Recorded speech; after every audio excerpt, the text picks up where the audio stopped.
The sky turned dark, even though it was only midday. High above Earth, a giant alien warship hovered silently, casting a shadow over the land. It was the size of a small city and shaped like a silver claw. From its command deck, Alien General Zarvok looked down at the blue planet below with a confident smile. "Earth is quiet," Zarvok said. "No weapons aimed at us. No ships trying to stop our entry." One of his officers, a smaller alien with yellow eyes, nodded quickly. "They are primitive, General. No space defenses. No real armies. This will be easy." Zarvok turned toward the control screen and tapped the glowing symbols. "Send the scouts. Let them land in Sector 4. I want humans captured by sunset." 12 dropships shot down toward Earth like burning comets. They carried elite warriors, strong, armored, trained to kill anything. Their job was simple: secure a landing zone and report back. But 10 minutes after landing, everything went silent. No messages, no video, no signals, nothing. "Where are the scouts?" Zarvok growled. The officer shook his head, tapping controls in panic. "No response, General. It's like they vanished." Zarvok's smile faded. He narrowed his eyes. "They can't just vanish. This planet is weak. Maybe there's interference. Send another team, double the number this time." 24. Warriors landed near the last team's location, deep in a green forest. They found the dropships, still warm. Trees were broken. Smoke was rising. But there were no bodies. No blood. No signs of a fight. "Where are they?" One alien whispered. Just then, something moved in the shadows. The soldiers aimed their weapons. "Who's there?" One shouted. A human stepped out of the trees. He wore no armor, just dark clothes and strange goggles. He smiled, and then everything happened too fast. A sudden blast of sound shook the forest. Alien weapons sparked and shut down. One by one, the soldiers fell, choking, screaming, grabbing at their helmets. Only one soldier managed to scream a warning into his cums. Then, silence again. Back on the warship, the signal cut off mid-scream. General Zarvok clenched his fists. "This doesn't make sense. 2 full squads, gone, just gone? Should we send another team?" The officer asked quietly. "No," Zarvok replied. "I'll go myself." Zarvok wore heavy black armor, his face hidden behind a glowing red visor. He landed in the forest alone, ready for a fight. He walked past the ruined dropships, scanning for life. Every scanner read the same thing: dead. Zone. Not empty, just unreadable. He found the last scout's helmet stuck in a tree, still steaming.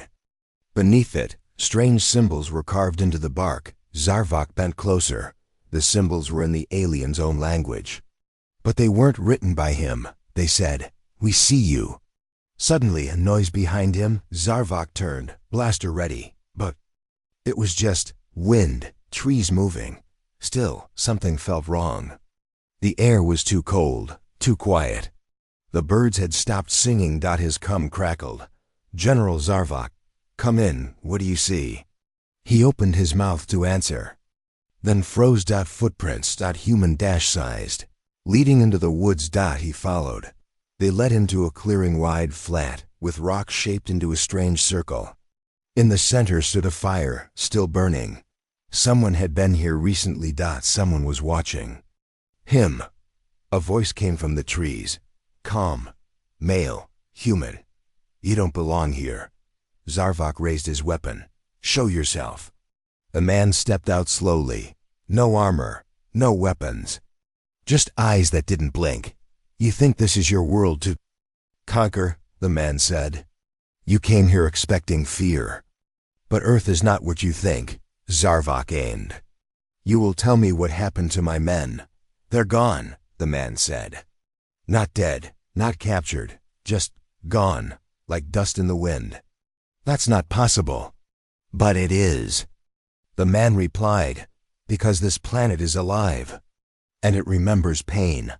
"What are you talking about?" The man stepped closer, smiling. You landed in the wrong place. This forest, this zone, is not Earth's weakest point. It's her defense system.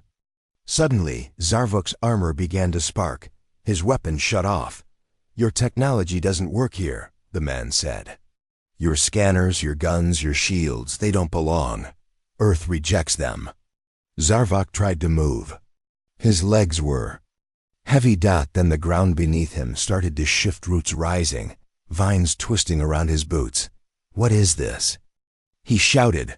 Earth's answer, the man whispered.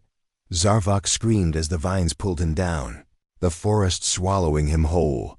The last thing he saw was the man's eyes, calm, steady, and full of quiet anger. Up in orbit, the warships. Bridge was full of noise. Red lights flashed. Officers shouted, "We've lost the general. All ground teams are offline." No escape pods launched.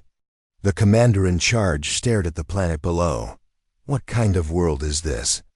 A soft voice behind him answered. The kind that doesn't forgive.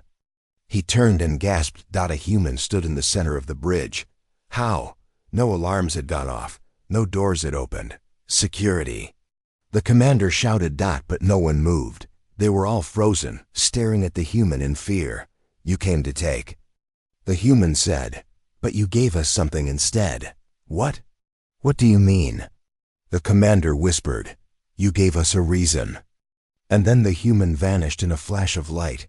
The ship's engines died. The weapons went cold. One by one, the systems failed. Then the ship itself began to fall. On Earth, the forest was quiet again. The fire in the clearing burned lower. A group of humans stood around it, silent, calm. One of them looked to the sky as the alien ship fell slowly, burning through the clouds. She whispered, they came to conquer Earth. But Earth was ready. The man beside her nodded. And now, they regret it. Far above, the alien warship exploded in a ring of red fire. Seen across half the planet, no one cheered, no one smiled. Because this wasn't the end, this was only the beginning. A sharp line of light shot across the sky. People in the city below pointed upward, thinking it was just another meteor. But it wasn't. It was an alien dropship, sleek, silver, and silent. It descended over the abandoned outskirts of Old Denver 1. Of the cities hit hard during the first alien contact. The buildings were cracked and half covered in vines. Roads were broken and rusted vehicles lay untouched. It looked like Earth had already lost. Inside the dropship, 20 alien warriors stood still. Their armor was thick and dark, shaped like insect shells. Each one carried curved plasma blades that shimmered in purple light. General Korak, leader of this new unit, stood at the front. His eyes glowed beneath his helmet. He was taller than the others, with a jagged scar across his cheek earned. During the Skarn campaign, where he had personally burned an entire city to ash. This is our chance, Korak said. We strike fast. We strike hard, take what we need and report back. Earth is broken. Let's crush what remains. His soldiers growled in agreement. The ramp of the dropship opened slowly. Hot wind hit their faces. The city was quiet. Too quiet. Kor raised his fist. Fan out. Find survivors. No mercy. The aliens split into groups. They moved through the buildings, scanning for signs of life. Dust blew through the empty streets. The city seemed dead. Then one of the soldiers called out, General, I see movement. Korak rushed over. His soldier pointed toward a narrow alley between two ruined buildings. A human stood there, a young man, maybe 20 years old. No armor, no gun, just calm eyes and a dusty black hoodie. He didn't run. He didn't even look scared. Korak laughed. He doesn't know what's coming. Should I fire? Asked the soldier. No, Korak said. I want him alive. We'll take him to the lab. The alien stepped forward and raised his blade. The purple energy began to glow stronger, but the human still didn't move. Then something strange happened. The blade's glow flickered, and then it melted right in the alien's hand. The soldier screamed, dropping the weapon. The liquid metal burned through his glove. "What is this?" he shouted. Korak ran up and pulled out his own blade. He slashed at the human, but halfway through the swing, his blade too began to bubble and drip like wax. He dropped it. Shocked. The human finally spoke. "I told you. Earth doesn't like your toys." The other aliens arrived. Some raised their rifles, but the rifles sparked and died. One soldier's armor short-circuited, shocking him to the ground. "It's a trap!" Someone shouted. "No," the human said calmly. "This is home field." And then he vanished, just faded into thin air like mist. Korak growled. "Everyone regroup. Back to the dropship." But it was too late. From the rooftops, human fighters began to appear. They wore old Earth military gear, but it had been changed, blended with salvaged alien tech. One had a railgun strapped to his shoulder. Another held a staff that hummed with pure energy. They didn't yell. They didn't hesitate. They attacked. Like shadows, the aliens tried to fight back, but their weapons were dead. Their armor grew hot and stiff. Their blades had become useless lumps of metal. It was a massacre. One alien ran, screaming, into a side street, but a trap was waiting. The ground gave way, and he fell into a deep pit lined with spikes. Korak watched his unit fall one by one. He grabbed a short-range beacon from his belt and slammed it to the ground. "Emergency extraction." "Pull me out." No answer. He screamed again. "This is General Korak. I need evac now." Still nothing. His cum buzzed. But the voice that spoke wasn't alien. It was human. "You're not leaving." Korak froze. "Who are you?" "You came to hurt us," the voice said. "Now you're learning. I'm a general. You can't treat me like this." "But Earth doesn't care about your rank." The ground beneath Korak began to vibrate. He looked down. The street cracked. Steam hissed out. And then a large black machine rose from below the concrete, a weapon like nothing he'd seen before. It looked like a tank, but with no wheels. It floated. Its turret turned toward him. "No," he whispered. A bright white beam flashed. Everything went black. Back in orbit, the alien mothership waited. The commander, Vorton, sat in his control chair, watching a map of the battle zone. All signals from Korak's team had gone dark. "This makes no sense," Vorton said. 20 elite warriors, gone. What happened down there?"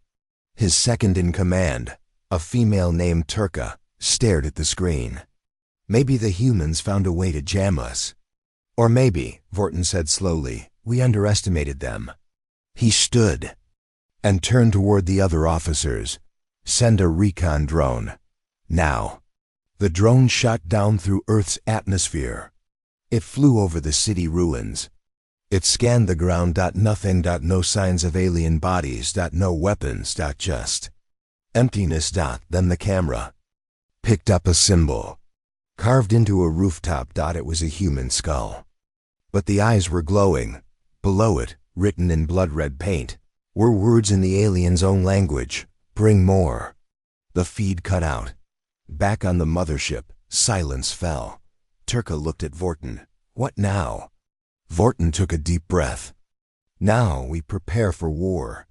The humans aren't just fighting back." He stared at the screen. "They're hunting us." Deep underground, in a hidden base beneath the Rocky Mountains, the young man in the hoodie removed his goggles. "Any sign of more landings?" he asked. A soldier checked a screen. "No, they're scared." The man smiled. "They should be." Someone else walked in, a woman in combat gear. Her arms burned and dirty. "They thought we were weak," she said. "They thought wrong." He replied. The screen flashed. More alien signals detected. Not in the forest. Not in the city. This time, they were trying the ocean. The man stood and grabbed his coat. "Let's go meet them." Far above, in deep space, thousands of other alien ships were watching. They had heard the stories. They had seen the videos. Earth was supposed to be an easy target, a soft world. A weak one, but now? Now they weren't so sure. They whispered to each other in different tongues. Their blades melted. Their weapons died. And the humans smiled. The alien cell was cold and quiet. Thick walls of dark stone surrounded the prisoner. Blue lights flickered overhead. The air smelled like chemicals and rust dot in the center of the cell. A human girl sat calmly on the floor. She looked about 18. Maybe younger. Her clothes were torn, her face smudged with dirt, and her hands tied behind her back with thick glowing cuffs. But even in chains, her eyes held no fear. Outside the cell, 2 alien guards stood, speaking in hushed tones. "I don't understand," said one. "She let herself get caught." "No human has done that before," the other replied. "They always run, or fight." This one smiled. Their conversation was interrupted by the sound of boots. General Narth entered the corridor. He was tall and sharp, with green skin, black armor, and deep scars across his throat. His red eyes stared through the thick glass of the cell door. "This is the one?" he asked. "Yes, General." Captured near the remains of Sector 14. She was alone, no weapons, no tech. She offered no resistance. General Narth tilted his head. "Then she's either a fool or something else." He stepped inside the cell. The door hissed shut behind him. The girl didn't move. She looked up, curious. "You're the leader?" she asked softly. Narth frowned. "You're not in a position to ask questions, human." "Yet here you are, standing in front of me," she replied. "Alone." He paused.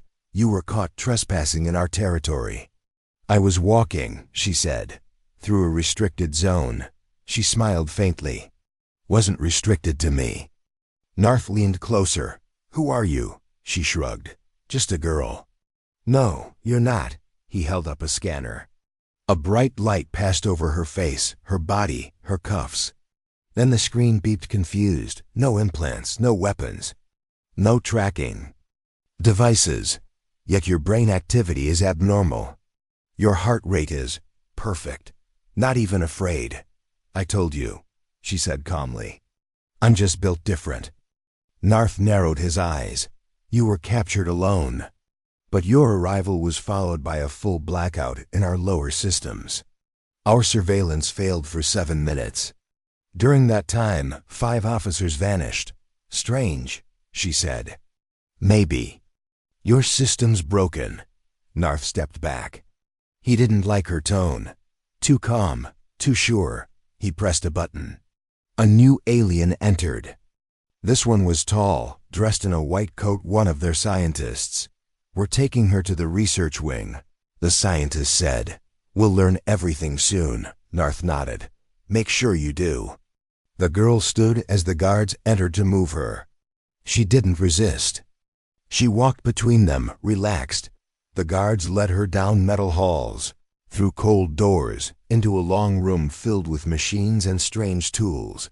Lights blinked on the ceiling. One chair sat in the middle, wide metal, with thick straps. She sat down without being told. "Strap her in," the scientist said. As the machines whirred to life, the girl tilted her head. "You sure this is smart?" "You're the one in chains," the scientist replied. "Exactly," she said.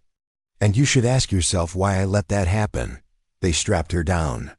Metal arms came from the ceiling, scanning her mind, measuring her strength, reading her blood. Screens filled with data, then started to glitch. "Readings are off," said one technician. "She's rewriting the data." "That's impossible," said the scientist. The girl looked up. "You built your systems based on logic, math, machines, so?" She smiled. "You forgot one thing." "What's that?" "Humans aren't logical. We're chaos. You can't scan chaos." Suddenly, the lights flickered. The machine sparked. The cuffs around her wrists cracked open. The straps holding her down snapped. Apart like paper, she stood. The guards ran forward, but she was faster. With one smooth movement, She kicked the table, flipping it into the first guard. She rolled under the scanner arm, pulled a wire from the wall, and tossed it toward the second guard. Electricity exploded around him. The scientist screamed. Security. Doors slammed shut. She walked to the nearest screen and touched it. Instantly, the entire system went dark. No more surveillance, she said. Now we talk. Narth's voice came through the speaker. What are you? She stared at the ceiling. Camera. You wanted to capture a human. But you caught something else. We can destroy you. Maybe. But what happens first? Why did you let us capture you? To see what you've built. To understand your tech. To learn your weaknesses. Narth growled. So you're a spy, she smiled. No, I'm bait. Before anyone could respond, explosions rocked the base. Sirens blared.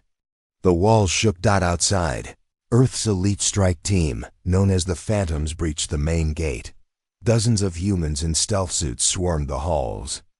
Alien guards fell one after another. The girl walked calmly through the chaos. One soldier tossed her a weapon.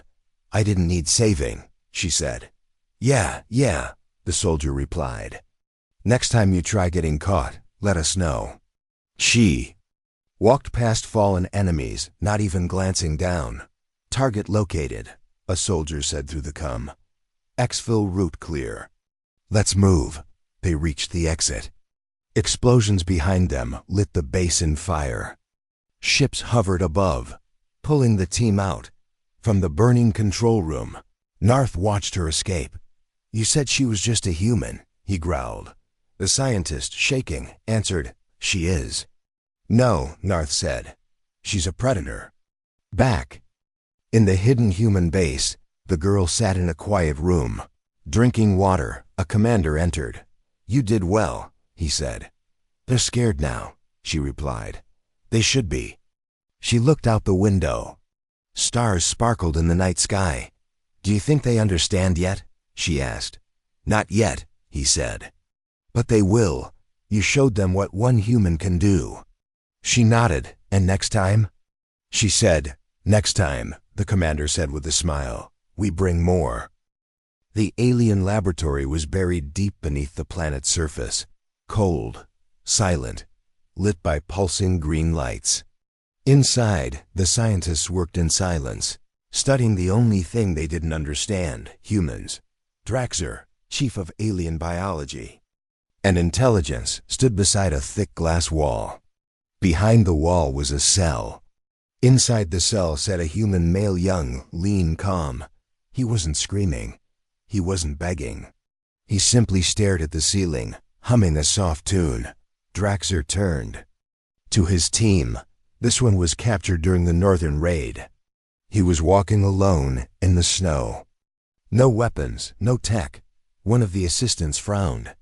That area is unlivable. Our soldiers wore thermal armor and still froze. How is he alive? Draxer's red eyes narrowed. That's what we're here to find out. He stepped into the room and approached the human. You don't seem afraid. The human looked at him and smiled. Should I be? You are in our lab, surrounded. You think chains mean control? The human replied softly. You really don't know us. Draxer activated the scanners. Blue light passed over the human's body. The screens filled with data. The assistant gasped. His body temperature is rising and falling on its own. It's adapting to the room. Draxer blinked. He's adjusting without technology. Another assistant whispered. His blood contains unknown structures, like they shift shape when needed. The human tilted his head. We weren't made to fight aliens, but we were made to survive everything. Draxer looked confused. How is that possible? Your planet is soft, wet, covered in weak life. The human laughed. Earth isn't weak, it's dangerous. The planet tried to kill us every day, poisonous animals. Freezing storms, fires, floods. We didn't just survive, we changed. We grew stronger. Draxer frowned. You mean evolution? The human smiled. Exactly. A warning alarm buzzed. One of the scientists shouted, "His DNA is mutating." "It's responding to the scans." Draxer turned sharply. "What do you mean mutating?" "Look," the assistant pointed. "He's growing resistance to the probe. His cells are rewriting themselves." Another assistant whispered in fear. "He's evolving in real time." Draxer slammed the emergency button. "Sedate him now." Robotic arms came from the ceiling and injected a strong alien tranquilizer into the humans. "Neck," the screen read. 1,000 milligrams, fatal to most species. The human blinked. His head dropped. The team sighed in relief. But 10 seconds later, his head rose again, eyes sharp. Breathing calm, Draxer stepped back. "That should have killed him." "He's adjusting faster than we can test him," one assistant said. Human stood up, snapping his cuffs easily. "You still think machines are your strength?" He said, "Your mistake wasn't in your weapons. It was in thinking we needed them too." Draxer ordered the lockdown. Steel walls slammed down. Blasters pointed at the human from all directions, but the human didn't run. He looked up and said, "Do you know how we made it to the top of our planet's food chain?" Draxer growled. "Tell me." "We weren't the strongest, not the fastest, not the biggest. But we changed faster than anything else." Then the blasters fired, but the bullets bent midair, melted before touching him. The human didn't flinch. He stepped forward, placing his hand on the glass wall. The glass cracked. Draxer and the others ran for cover as the wall shattered. Human walked out. Meanwhile, far above in orbit, the Alien War Council gathered. High Commander Voltuin watched the data stream. "Explain what happened," he demanded. One scientist stood trembling. "We thought the human was just a prisoner, but he changed faster than our systems could process." "He's loose now?" Voltuin shouted. "Yes, and worse. He's not alone." "What do you mean?" The screen shifted to satellite images. Humans across different climates, deserts, oceans, mountains, were resisting alien capture. But it wasn't just resistance. It was adaptation. Some humans could breathe in toxic fog. Others could walk through fire. Some disappeared completely from sensors. Voltuin's voice dropped. "This isn't war. It's evolution." Back underground, alarms continued to blare. The human moved like a shadow through the corridors. Guards fired stun blasts. He avoided every shot with ease, his body reacting before his mind needed to. He wasn't thinking. He was adapting. A squad cornered him near the engine core. One shouted, "Surrender!" But he didn't. He placed a hand on the metal wall. Heat spread instantly. The lights died.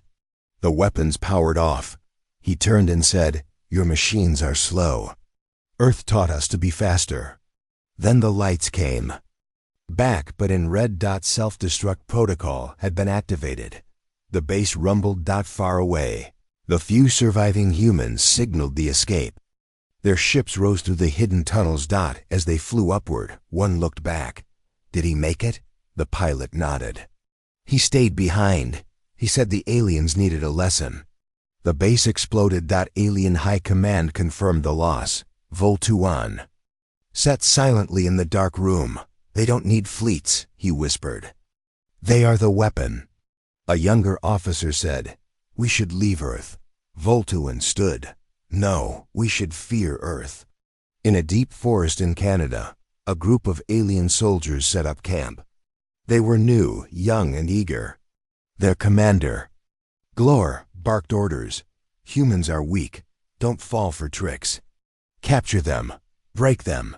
But later that night, one soldier saw movement between the trees. He aimed his weapon. Then froze. A human child stepped forward. Maybe 12 years old. No fear in his eyes. The soldier smiled. Easy target. But the child held something. A metal sphere, alien tech.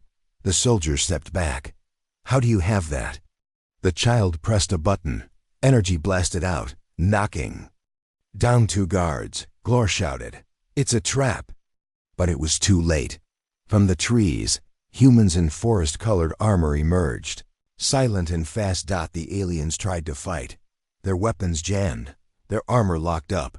The humans adapted to the terrain. To the sounds, to the energy, they moved like ghosts, within minutes. The aliens were gone, back at Earth's hidden command bunker. A young scientist explained it to his commander. It's not just survival, it's improvement. Every time aliens try something new, humans adjust. The commander nodded. And they can't understand why. Because they see war as machines and numbers, the scientist said. We see war as pressure. And pressure makes us grow. In the final scene, the Alien Council sends a message across the galaxy. Do not land on Earth. Do not fight humans. They are not a species. They are evolution itself. Flames rose high into the night sky. Thick smoke blackened the stars above the city. Towers that once touched the clouds now lay in ruins, twisted metal and broken glass scattered in the streets. The alien fleet had done what they came to do. Destroy. But down below, Earth remained silent. In a hidden bunker beneath the rubble, a group of humans watched the destruction unfold on their screens. Commander Ria's voice was calm but strong. The cities may burn, but the fight is just beginning. A young soldier beside her frowned. Commander, our supply lines are cut. The aliens control the skies and the land. Ria turned to face him. They control what they can see. But they don't control what they don't. Outside the city, in the dark forests and underground tunnels, humans moved like shadows. They wore simple clothes mixed with salvaged alien tech. They didn't carry large guns or flashy weapons. Instead, they carried makeshift tools, traps, and secrets passed down for generations. A soldier whispered, "Why do they even bother hiding?" "The aliens have the firepower," Ria smiled. "Because firepower alone doesn't win wars, it's the mind behind it." Days earlier, the alien fleet had launched a massive strike. Ships had hovered over the largest cities, blasting everything in sight. Buildings crumbled, power grids failed, and panic swept through the streets. But the aliens made a mistake. They thought humans would run or surrender. They thought destruction meant victory. In a ruined skyscraper, a small group of survivors gathered. Among them was Marcus, a former soldier turned rebel leader. His face was scarred and his eyes burned with determination. "They think this is the end," Marcus said to the group. "But we are just beginning." One of the survivors, a young woman named Leela, looked at him. "How do we fight back when they control the skies?" Marcus smiled. "We don't fight their skies. We fight their minds." He led the group down a hidden staircase to the subway tunnels below the city. "This is where they lose their power," he said. The tunnels were dark and cold. Old train cars stood abandoned. But Marcus knew every corner, every secret passage. Suddenly, a noise, footsteps echoed. The group froze. Aliens. They moved carefully, scanning the darkness. Marcus signaled to hide. The aliens passed, unaware. When the coast was clear, Marcus whispered, "They think we're weak. They think we can be scared." Leela nodded. "We can be silent, but we are not afraid." Meanwhile, in the alien command ship, General Vexer watched the battle reports. "The humans are scattered," he said. "Their cities are in ashes. Soon they will beg for mercy." His second-in-command, Rill, frowned. "They hide too well. They fight from shadows. They use traps and tricks." Vexer slammed his fist on the table. "They are weak. Their weapons fail. Our power is absolute." Rill leaned closer. "Perhaps you underestimate Earth." Vexer laughed. "I do not." Back underground, Marcus's group moved swiftly. They planted small devices, homemade, but powerful enough to disrupt alien communications. "We call this the silence bomb," Marcus explained. "It scrambles their signals, confuses their drones. The devices activated. Alien drones above started to falter. Screens flickered. Controls froze. In the city above, alien soldiers grew confused. They lost contact with each other. Chaos spread. In their ranks, Marcus whispered, "Now." From the shadows, humans attacked. Silent arrows flew. Explosives hidden in rubble exploded. Aliens fell one by one, caught off guard. Lila moved like a ghost, setting a trap that dropped a heavy beam onto a patrol. An alien commander shouted, "Fall back! Fall back!" But the humans didn't stop. They fought for every inch. In the alien ship, Vexor roared, "Send reinforcements! Destroy them!" Outside, more ships descended. But on the ground, the humans were ready. They had learned to use the environment traps, terrain, weather. One human called out, "Fire in the sky!" A sudden storm erupted. Lightning struck metal, creating sparks. That blinded the aliens. Marcus shouted, "Use the storm!" Humans moved through the rain, slipping past the enemy. Back in the ruined city, Rhea stood on a rooftop, watching the battle below. She spoke into her calm. "This is our home. We may lose buildings, but not our spirit." Her voice carried to every fighter. On the other side, an alien soldier, injured and tired, looked up. "They keep fighting," he said quietly. "Why?" Another alien replied, "Because Earth smiles even as it burns." The battle lasted for days. Cities burned. Streets flooded with fire and smoke. But the humans never stopped. They disappeared like shadows, struck like lightning, and the aliens learned the hard truth. Earth was not broken. Earth was alive. One night, as the fires died down, Marcus gathered his fighters. "We have shown them the heart of Earth," he said. Lila smiled. "They thought they could destroy us. But we smiled back," Marcus said. The humans cheered quietly. Far above, alien ships repaired and regrouped. But in the silence, a warning echoed across the stars. Earth was not just a planet. It was a promise, a warning, and it was smiling. The moon hung low over the shattered valley. Broken trees and scorched earth stretched as far as the eye could see. In the middle of the devastation stood one figure, a single human, alone but unafraid. His name was Jonah. Around him, the alien battalion waited, more than 50 warriors. Tall, armored, weapons glowing with deadly energy. Their eyes locked on Jonah with cold calculation. The battalion commander, a fierce alien named Krath, stepped forward. His voice echoed through the valley, harsh and loud. "Human, surrender. Now you stand alone. We are many. Your death will be swift." Jonah smiled, brushing dust from his worn jacket. "I've been waiting for you." Krath's soldiers laughed, raising their weapons. Purple blades hummed. Plasma rifles charged. Jonah's eyes scanned the battlefield. He knew the odds. He knew the danger, but he also knew something they did not. The wind shifted. The scent of pine filled the air. Jonah crouched and pulled a small device from his belt. Krath shouted, "Attack!" The battalion rushed forward like a storm. Jonah pressed a button. Suddenly, the ground beneath the aliens exploded in cracks. Jagged rocks shot up like spears, piercing armor and knocking warriors off their feet. Krath growled, swinging his blade. Jonah dodged, rolling behind a broken tree. "You think rocks will stop us?" Krath sneered. "They might," Jonah said. Calmly. More devices sparked on the ground, releasing bursts of electric energy. Aliens screamed as their weapons jammed. Jonah pulled a small dart from his belt and threw it with deadly precision. It struck Krath's shoulder. The commander roared in pain. Jonah moved closer. "You don't know what you're fighting." Krath staggered but raised his blade again. Jonah caught his wrist and twisted, forcing the blade to the ground. "You're strong," Jonah said. "But strength isn't everything." Behind them, the battalion regrouped. They fired plasma bolts. Jonah dove into a shallow ditch. The blasts missed him by inches. He crawled to a fallen tree and climbed up. From above, he threw a grenade.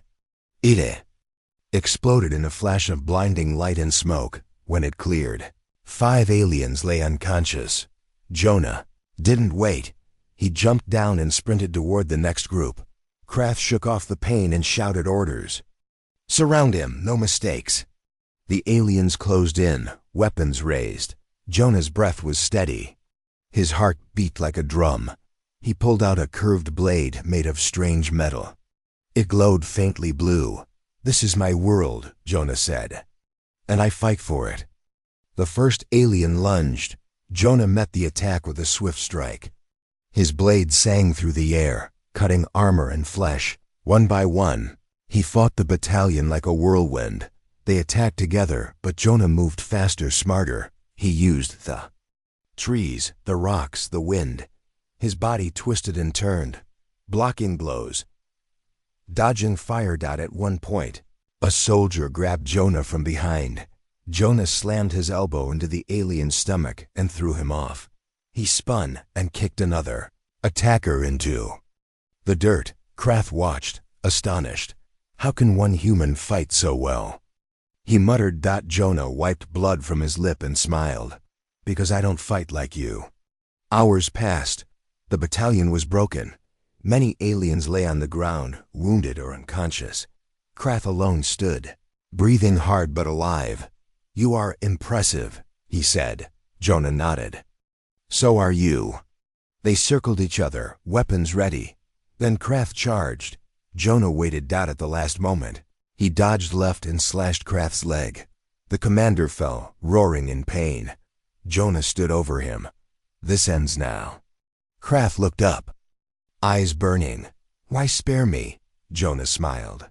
"Because war needs balance, and because you might teach others what you learned here." A sudden rumble shook the valley. Jonah looked up. Alien reinforcements landed in dropships. More warriors poured out. Jonah raised his blade. "We fight together now." From the forest, human soldiers emerged.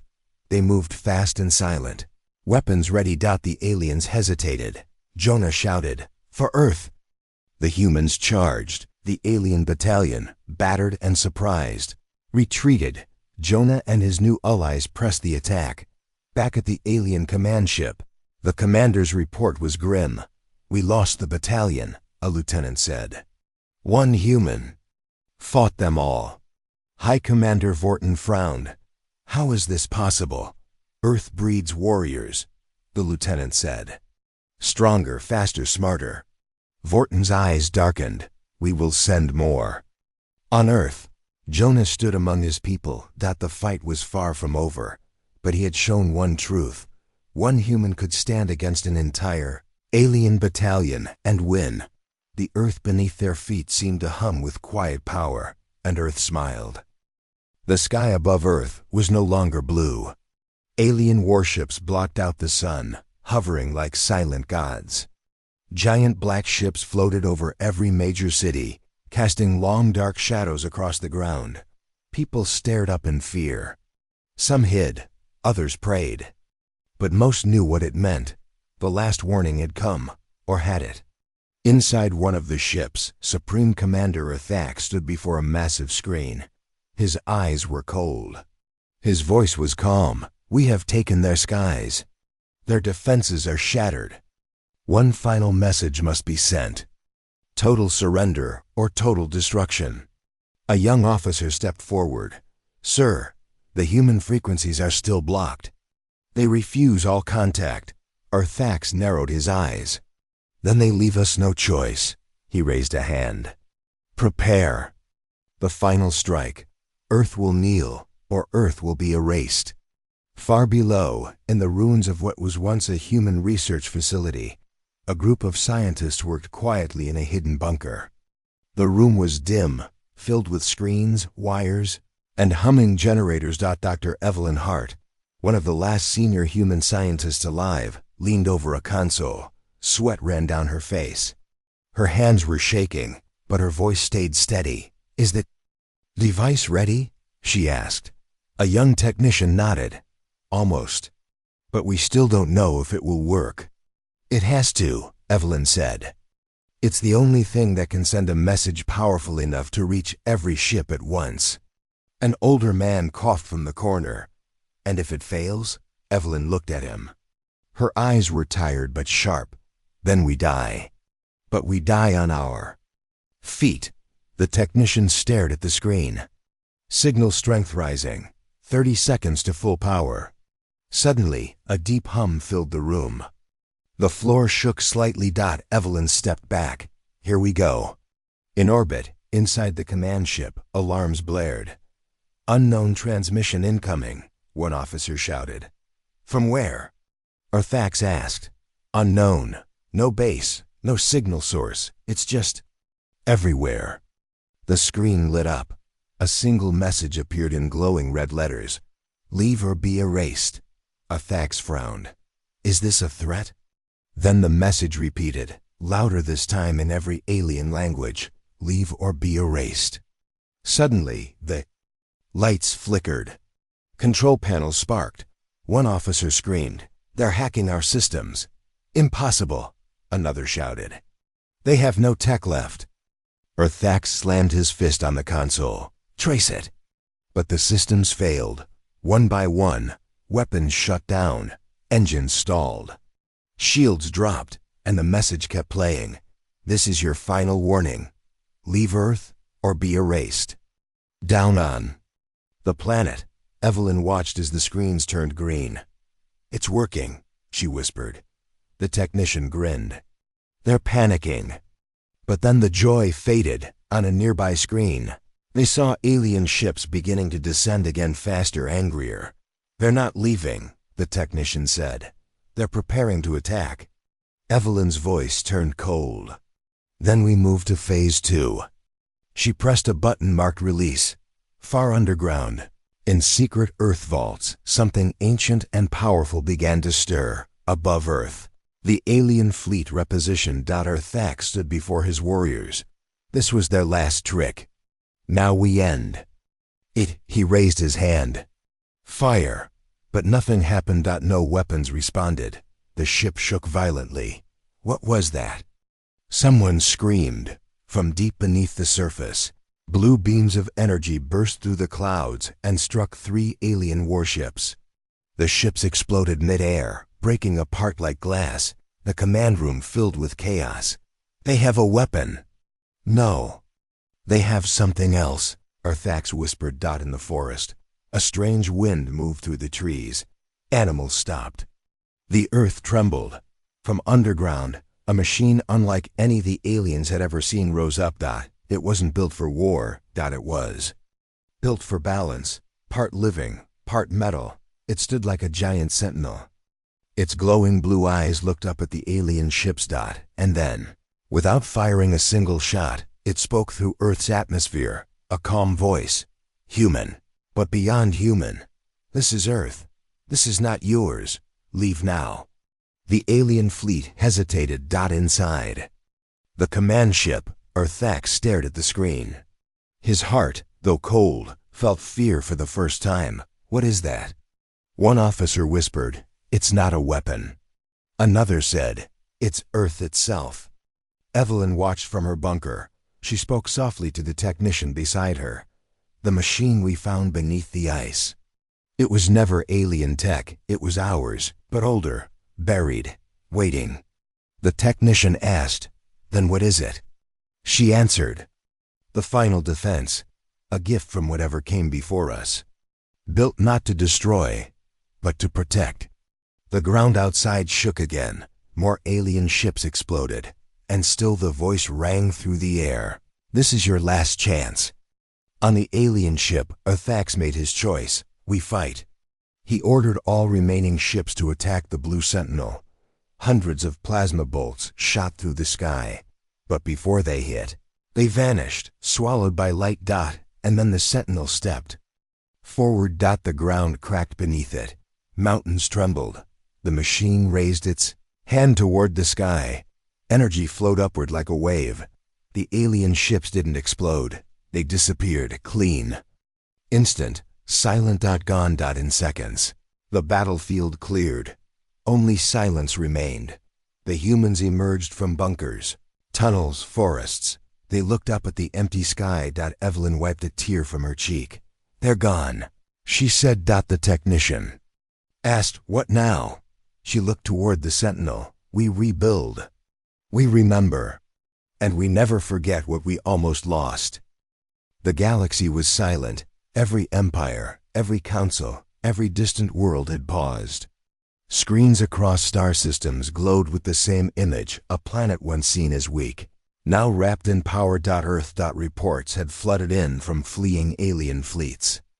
Ships vanished in orbit. Superweapons failed.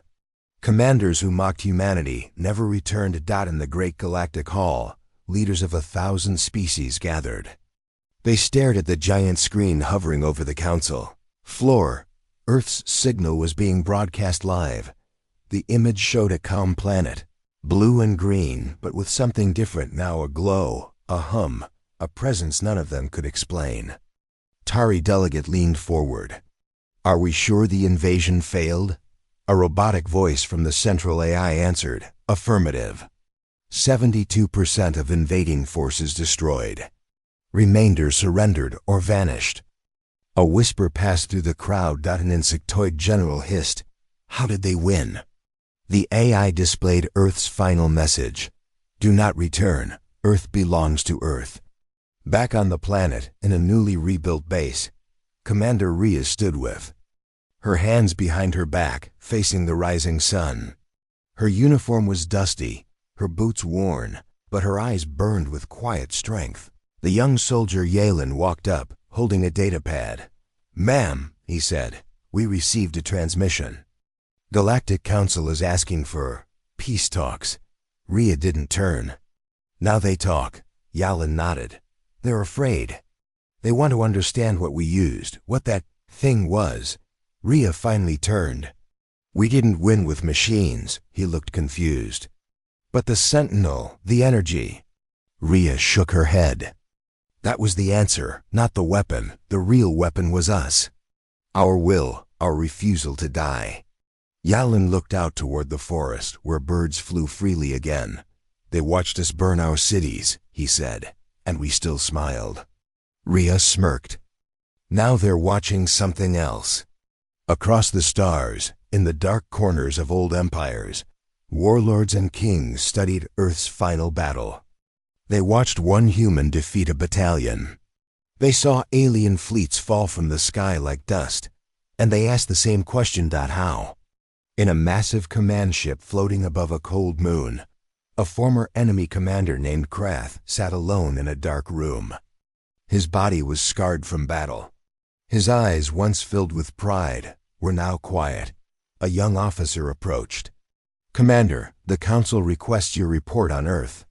Krath didn't look up. There is no report, only a truth. The officer hesitated. What truth? Krath turned. We thought they were weak, but we never asked what made them strong. Back on Earth, celebrations had begun. People danced. In the streets. Fires no longer burned cities, but warmed camps where stories were told. Children played where bombs once fell. But beneath the joy, the leaders met in a private room. Evelyn, Jonah, Marcus, Lila, and Rhea sat around a round table. The galaxy is watching, Evelyn said. They want a meeting. Jonah leaned back. Let them come. Marcus frowned. What if it's a trap? Lila shook her head. They wouldn't dare now. They're scared. Rhea spoke last. Then we show them who we are. No threats, no fear, just the truth. A few days later, a council shuttle landed in a remote field. 3 delegates stepped out, 1 insectoid, 1 plant-like being, and 1 machine. They were escorted into a simple hall, not a grand palace.